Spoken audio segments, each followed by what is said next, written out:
Bonjour à tous. Alors, est-ce que c'est le bon sens? Ouais, parfait. Euh, Petite présentation rapide. Donc, Dylan Brasseur, Florian Lemaître. On vient tous les deux d'Aneo. On est des consultants et experts HPC. Vite fait, pour parler rapidement d'Aneo sans s'éterniser, on a un cabinet de conseil en HPC. On fait du cloud, de l'advanced computing. On est aussi actif dans l'open source avec Harmonica, qui est notre orchestrateur dont vous aurez le talk cet après-midi. Et donc, on est basé à Boulogne-Billancourt. Et aujourd'hui, on va parler d'un projet industriel qu'on a eu avec un acteur automobile. Et pour cela, du coup, ça a été toute une grande aventure sur plusieurs années. Et donc, on va pouvoir rentrer dans le vif du sujet. Alors, on est du coup en 2023. 2023. Un acteur automobile français bien connu, peut-être eu un talk juste avant, qui avait un petit problème. Il voulait passer sur le cloud et donc avait énormément de données à migrer.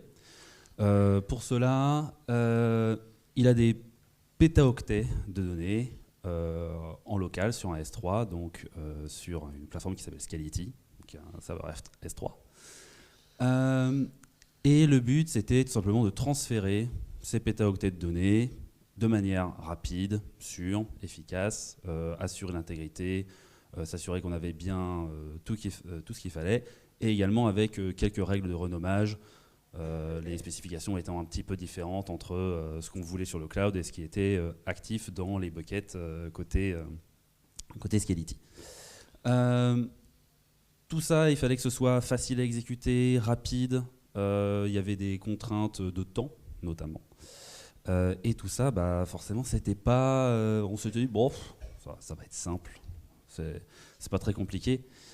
Pour cela, il y a les clouders, donc notamment GCP, vers qui ils voulaient migrer. Ils ont un système qui est très simple. Ils arrivent avec un camion, ils prennent des serveurs, on branche les serveurs en local, on branche ça sur de l'Ethernet ou de l'InfiniBand, enfin peu importe ce qu'il y a comme spec. On fait les transferts, c'est sur des disques, en RAID, etc. C'est envoyé chez GCP, ils déversent dans leur bucket, tout va bien dans le meilleur des mondes, et il n'y a pas de problème. Sauf que il y avait beaucoup de fichiers, mais enfin, surtout des fichiers qui sont extrêmement gros, et avec les contraintes de temps, puisque on paye autant de serveurs dans les salles qui ne sont pas chez GCP. Du coup, il fallait être très très efficace. Et pour cela, du coup, il y a plusieurs choses. Déjà, on a des buckets entiers à transférer. Donc, il faut faire le listing des fichiers. Il faut vérifier que quand on transfère, on n'est pas en train de bousiller les fichiers. Il suffit qu'il y ait un problème réseau ou autre et on peut avoir un bit flip ou autre chose qui arrive. Et une fois que, pareil, c'est arrivé côté GCP, il faut aussi vérifier qu'une fois que c'est transféré chez GCP, il n'y a pas eu de problème pendant le transport, qu'on a bien tous les fichiers, qu'on ne s'est pas planté au niveau du nommage, etc. etc. Donc pour tout ça, il y a les transfer appliances, les serveurs, on a comparé les sources, et du coup la solution, on s'était dit, ça va être simple, on va calculer les hash, on va les stocker sur Cloud Spanner, du coup, qui est une base SQL côté Google Cloud. On y va à fond au niveau des transferts. Ensuite, ça va à fond sur l'autoroute. Ça arrive chez GCP. On fait les vérifications rapides. Hop, c'est bon, tout va bien. Alors, du coup, alors attends, c'était pas... Non, c'est pas encore ma partie. C'est pas encore ta partie. Du coup, comment est-ce qu'on a fait? On a fait le truc classique, on s'est dit, bon, c'est du S3, il y a déjà les librairies Boto, etc., pas trop de problèmes. Pareil pour SQL, on a SQL Alchemy, etc. On va utiliser du Python pour l'organiser tout. On s'est dit, bon, c'est pas C'était efficace, on se dit c'est OK. Et pour tout ce qui était faire les hashes à la volée, on n'était pas très content avec les perfs de Python, donc du coup forcément on a tout écrit en C++, c'est tellement plus simple. Et du coup c'était plutôt rapide, on a saturé tout comme il faut. Et on s'est arrivé chez GCP, tout allait bien, on a fait ça de manière très rapide. Sauf que maintenant, quelques années plus tard, donc de l'année dernière, 2025. Ouais, du coup, une deuxième campagne de migration de données, avec à première vue un périmètre plus petit, donc il y a moins de données. Là, il n'y avait que 2 pétas, alors que la campagne précédente, c'était 6. Et du coup, on passe plus par les transfer appliances, donc les disques de GCP qui étaient envoyés chez le client. On passe directement par une connexion dédiée du 10 gigabits. Du coup, on se dit, pas de souci, on reprend nos différents scripts Python, programmes, et on adapte juste pour, au lieu d'écrire sur disque, on envoie ça chez Google. Du coup, on tente, on reprend notre petit script Python, notre programme C++, pour éviter de matérialiser sur disque, parce qu'on parle quand même de 2 pétas,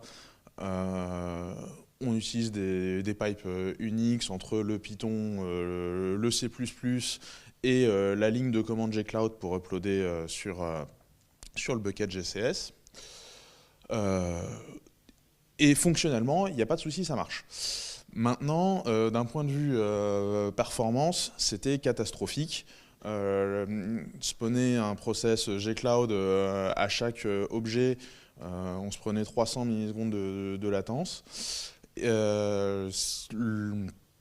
la problématique, c'est que bien qu'il y avait moins de données, il y avait beaucoup plus de fichiers. Les fichiers étaient beaucoup plus petits. Et donc ça, c'était intenable. Du coup, on a dit, en fait, on peut virer intégralement la partie command line gcloud pour éviter d'avoir un process en plus, et on se cantonne à la partie Python et notre client de transfert C++, ce qui était quand même bien mieux, mais on spawnait quand même un client C++ à chaque fois, avec du coup la connexion TLS au Skeleti, et on arrivait, je crois, à une centaine d'objets par seconde comme ça.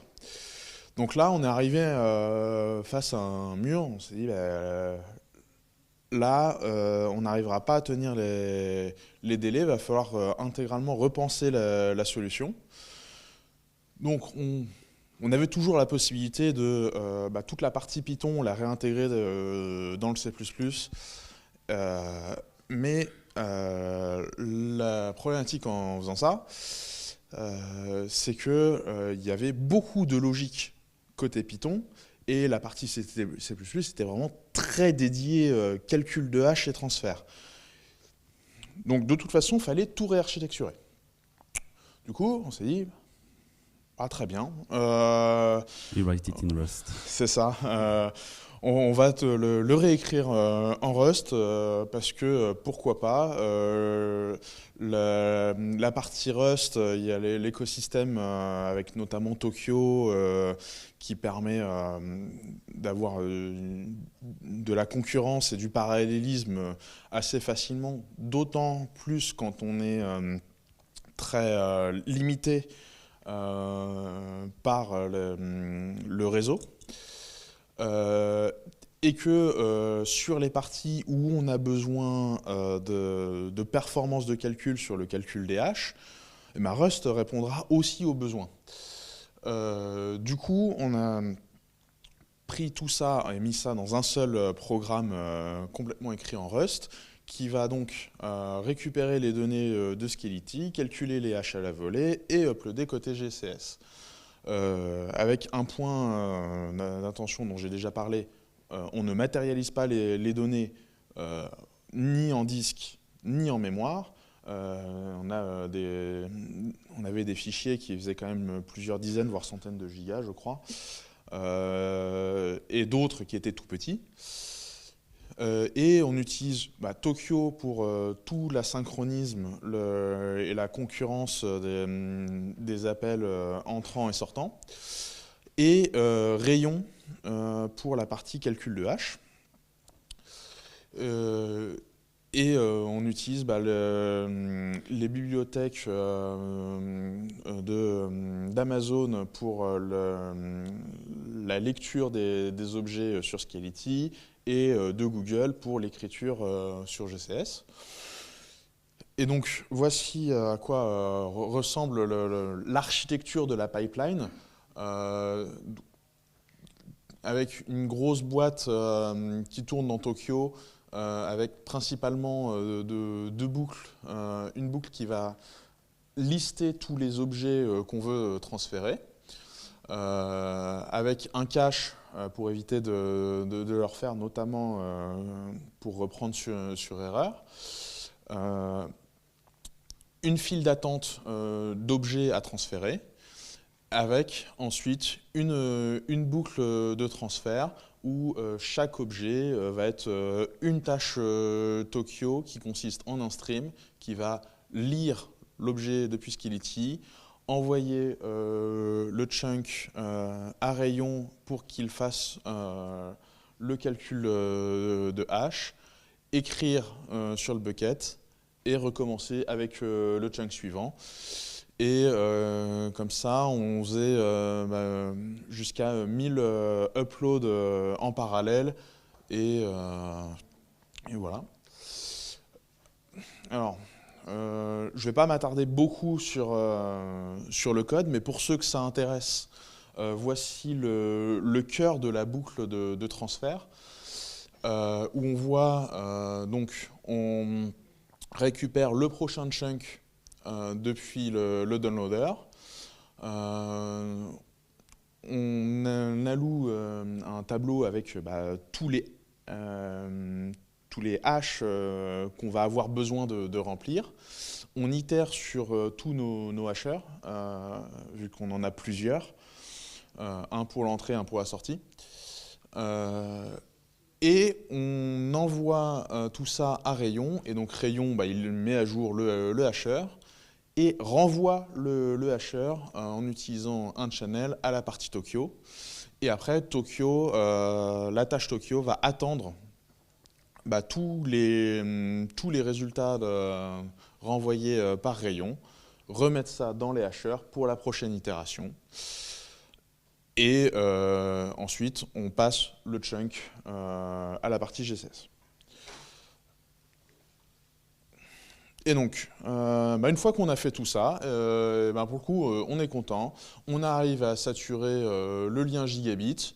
Du coup, c'est un code sur lequel on a passé 5 jours pour le développer, ce qui est, chose rigolote, à peu près autant de temps que ce qu'on a mis à adapter nos scripts Python et C++ lors de notre premier essai.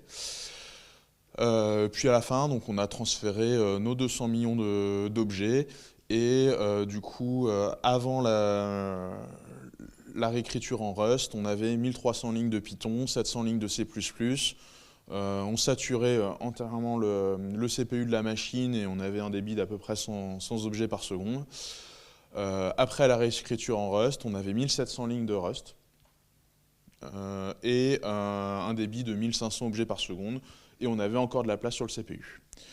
Voilà. Donc, ce qu'il faut retenir de tout ça... Mais c'est pas fini. Comment ça, c'est pas fini? On n'a pas fini. Justement, le truc qui est fun. Parce qu'il y a aussi une partie, c'est qu'on se dit... parce que là, on se dit, bon, c'est des questions de performance. Python, ça suffit pas. Mais en fait, Python, c'est pratique pour du script. En fait, Rust, c'est aussi pratique pour faire du script. C'est un peu contre-intuitif, mais en fait... On a eu un autre sujet avec exactement ce même partenaire où il nous disait « Ah, mais en fait, on avait plein de fichiers aussi sur GCS et qui venaient… » Alors, c'était un autre projet, mais on en a 26 millions et on a fait un petit script bash. Ça marche pas. Ça fait 3 jours qu'il tourne, il n'a rien supprimé et on ne sait même pas où est-ce qu'il en est. Vous pouvez nous aider? On a fait « Bah oui, pourquoi pas ?» Et du coup, le principe, c'était très simple. C'est on reprend… On s'était dit, attendez, on a un truc qui fait du listing à partir d'un S3. On a un truc qui peut interagir avec GCS. On reprend les briques et on recommence. Ça va être quasiment la même chose. Un peu comme un script, on va reprendre notre code, le réadapter juste ce qu'il faut et faire exactement tout ce qu'on avait besoin. Donc l'idée, c'était de faire du listing sur GCS, faire en sorte d'appliquer des règles spécifiques qui nous avaient demandé pour la suppression, et enfin de supprimer ça de manière extrêmement rapide et en parallèle. Alors pour ça, du coup, on reprend un schéma qui ressemble presque à ce qu'on avait avant, sauf que du coup, il n'y a pas Scality, c'est directement GCS. Au niveau du listing, petite différence. Parce que quand on a un bucket entier, quand on va faire un listing sur slash, enfin la racine. Sauf que le problème, c'est que du coup, on a un listing. Donc c'est pas très parallélisable. Du coup, petite différence, c'est que là, pour chaque listing, plutôt que d'avoir déjà les préfixes dans une grande liste qu'on a en input, on va générer cette liste au fur et à mesure, et du coup, ça va être des préfixes, on va dire délimités, qu'on réinjecte du coup dans le système de listing, de sorte à avoir le listing le plus rapide qu'on puisse avoir. Sachant que du coup c'était 26 millions à supprimer, mais sur encore plus à lister au total. Ouais, de mémoire, c'était 40 ou 50 millions. Voilà, donc il fallait quand même lister assez rapidement. Et puis après, on avait encore pareil, un tunnel, un channel, merci. Un channel qui derrière allait vers la boucle de suppression. Et là, du coup, pas besoin de rayon parce que on fait que de l'input-output. Donc Tokyo, ça suffisait largement. Et concrètement, le script bash, il avait tourné pendant 3 jours et il avait rien fait. C'est-à-dire concrètement, aucune suppression, etc. 3 jours, c'est le temps qu'il nous a juste fallu pour adapter le script. Parce qu'on s'était dit, bon, voilà. Et en fait, le temps d'adapter le script, et après le temps de le run, le script bash n'avait toujours rien fait. Donc on était bien content. Il y a eu 14 heures d'exécution pour tout supprimer, 26 objets supprimés, un client content, donc tout va bien. Et effectivement, quand on arrive à l'échelle du pétaoctet, c'est pas nous qui choisissons l'outil, c'est les données qui choisissent l'outil. Et voilà, c'est tout pour nous.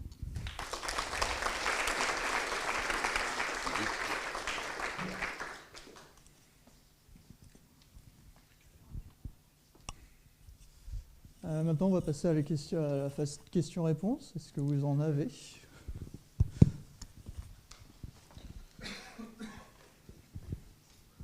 Bonjour, merci pour la présentation. Est-ce que vous avez finalement analysé pourquoi le fait d'utiliser Rust vous avez donné ce gain de performance? En quoi l'utilisation de Rust, finalement, est à l'origine de ce gain de performance? Je dirais que ça dépend la réponse va dépendre de quel cas on va parler. Sur le premier cas, il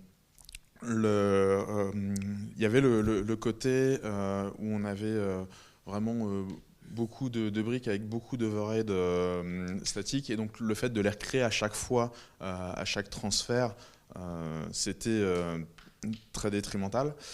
Donc de tout rassembler en un seul programme permettait de s'éviter ça. Donc rien de spécifique à Rust pour le moment. Et on aurait très bien pu tout rassembler en Python. La problématique qu'il y avait si on avait voulu faire ça en Python, c'est le calcul des haches.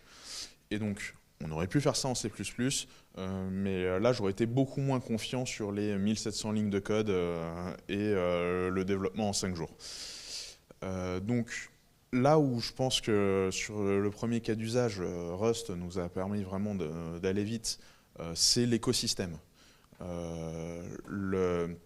le fait qu'il y ait Tokyo, il y ait Rayon, il y ait les bibliothèques qui soient là, faciles d'utilisation, ça fait qu'on avait quelque chose de déjà très rapide à développer. Et derrière, d'un point de vue performance, le compilateur Rust fait quand même des dingueries. Et on a été vraiment plus que satisfait de la chose. Sur le deuxième cas d'usage, là, je pense qu'on aurait pu le faire assez facilement en Python avec une performance runtime équivalente. Là où on a gagné du temps, c'est sur le développement, vu qu'on avait déjà construit toutes ces briques-là en amont. Voilà.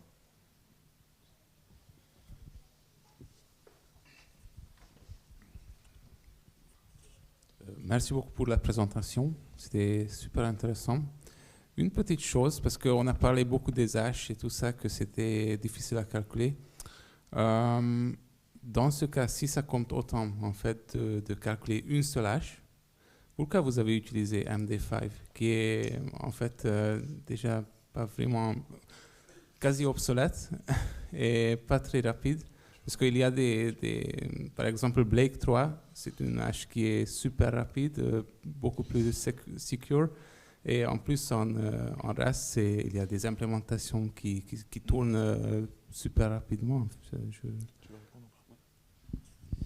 Alors, en ce qui concerne les haches, en fait, ça a été un choix, on va dire, technique par rapport à ce qu'on avait. Parce qu'en fait, Scality et GCS ont en fait, n'ont pas les mêmes tags. Il y a le système e-tag, on va dire, côté Scality, qui d'ailleurs n'était même pas forcément on va dire bien utilisé. Des fois, c'est selon la manière dont Scality ingère les données, les tags ne sont pas forcément calculés de la même manière. Et côté GCS, ils ont d'autres règles. Exactement, par exemple, pour les e-tags, pareil, c'est un petit peu différent. Pour les MD5, c'est pas forcément disponible. Et donc, faire des comparaisons, on va dire, H à H classiques, ça nous permettait, on ne pouvait pas le faire. Et pour la première, au tout début, quand on avait effectivement sur les transferts appliance, on ne pouvait pas vérifier, on était obligé d'avoir ce calcul de hash à la volée pour à la fois avoir un hash intermédiaire qui nous permettait d'avoir un point de contrôle et pouvoir écrire sur la machine en elle-même. Et du coup, en fait, on a repris ce même principe parce qu'on avait du coup la même architecture à l'entour, en fait. Et donc on avait exactement les mêmes contraintes, etc. Et donc effectivement, aussi les faire à la volée, comme ça, c'était quelque chose qui devait être assez rapide. Après, oui, MD5, c'est pas forcément le plus rapide. Alors je vais compléter. En fait, il n'y avait pas de choix à faire dans le sens où c'était imposé. Parce que Scality, lui, il a déjà calculé des haches. GCS, quand on upload des objets sur GCS, il calcule des haches aussi, et on ne contrôle pas les algorithmes de hachage ni de Scality ni de GCS. Et donc en l'occurrence, Scality, c'était du e-tag qui, pour faire simple, c'est du MD5 de MD5. Et GCS avait soit du CRC32C, soit du MD5. Donc en fait, on calculait 3 haches à la volée, l'e-tag, le MD5 et le CRC32C. Et donc en fait, le point important, c'est que le composant qui faisait le transfert, ce qu'on a écrit, calculait le hash à la façon de Scality, calculait le hash à la façon de GCS. Et donc, si le hash qu'on a en sortie sur GCS est le même que celui qu'on a calculé et le hash en entrée est le même que celui qu'on a calculé, on a garanti la chaîne d'intégrité. Parce que là, pour le coup, on fait confiance que les données n'ont pas été modifiées, on va dire, par notre programme. Du coup, c'est comme ça qu'on garantissait la chaîne. Et donc, pourquoi pas des algorithmes de hachage plus robustes et plus rapides? Juste, on n'avait pas le choix.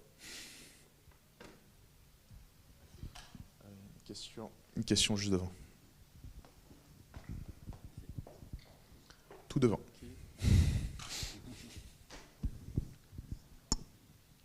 Il y avait une boucle infinie dans le script bash ou enfin je veux dire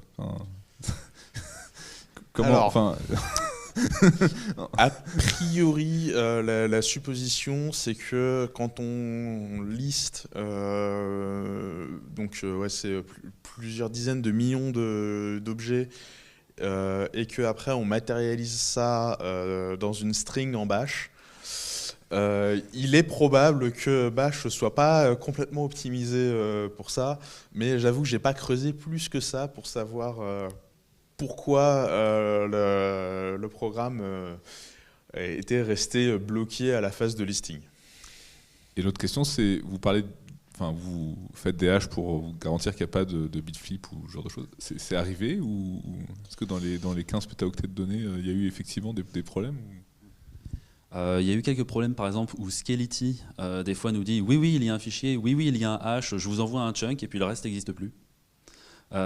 Donc c'est le genre de joyeuseté qu'on a eu à gérer. Genre des Scality a oublié un fichier, en fait, il y a un fichier qui a Oui, des disparu. fois, en fait, effectivement, entre les métadonnées qu'il a et le physique qu'il a sur disque, il y a des différences. Et ça, effectivement, c'est des choses où, quand on est tombé sur ces problèmes-là, et qui étaient des problèmes assez récurrents des fois au niveau d'erreur, qu'on les a remontés à l'équipe justement métier, ils nous ont dit « Ah mais en fait, ce projet, on sait qu'il y a des fichiers qui sont corrompus, etc. et qui sont encore là, etc. » Donc c'est le genre de choses où on a pu limite les vérifier aussi au moment du transfert. Et au niveau transfert appliance, on n'a pas eu forcément trop de problèmes quand on a eu ce système-là. Il y en a eu quelques-uns qui avaient eu quelques corruptions, mais on se demande si c'était pas, on va dire, au moment de l'écriture sur disque plutôt que pendant le transport. Donc ça, c'est le genre de problème quand on fait direct I/O sur du RAID avec le CPU à fond. C'est pas, des fois, c'est un peu du mal, parfois.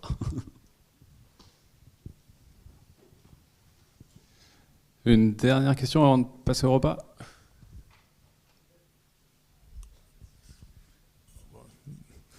Merci pour la réponse tout à l'heure. Une autre question. Est-ce que vous avez pensé en fait les accélérateurs hardware en fait pour les hash? Les accélérateurs Hardware. En fait, pour exécuter des hash plus rapidement ou je vais plus loin. Si par exemple vous avez créé, je sais pas, par exemple des designs FPGA qui peuvent exécuter en fait toutes ces tâches en fait juste en fait download un fichier, il recalcule en fait ces 3 hash et après en fait ça fait le magie et en fait renvoie vers les autres composants. Alors la volumétrie était grosse mais pas à ce point-là. Là du coup on parlait de 6 pétas. Alors 6 pétas, si on fait ça sur une fibre 10 gigabits, oui on en a quand même pour plusieurs mois. Mais dans l'absolu, on parle que de 6 pétas. 6 pétas, c'est quoi? C'est 1000 disques durs? Non, même pas. C'est un gros NAS. C'est un gros NAS. Ouais. Donc en soi, non, ça n'aurait jamais valu le coup à notre échelle d'aller là-dessus.